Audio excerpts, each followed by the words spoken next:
你在犹豫？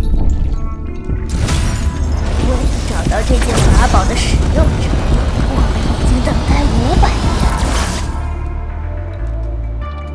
年。人和妖真的不能共存吗？我们在出生的那一瞬间，就已经背负了无法违抗的命运。任何企图违抗命运的做法，只会让自己粉身碎骨。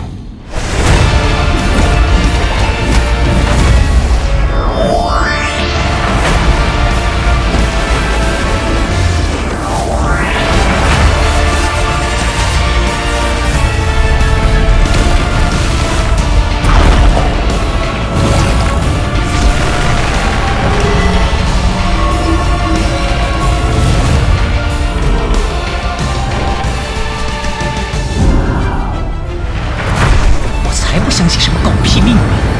这是我的人生，我会牢牢把它抓在手中。就是这股气息，地藏的气息，地藏金身终于出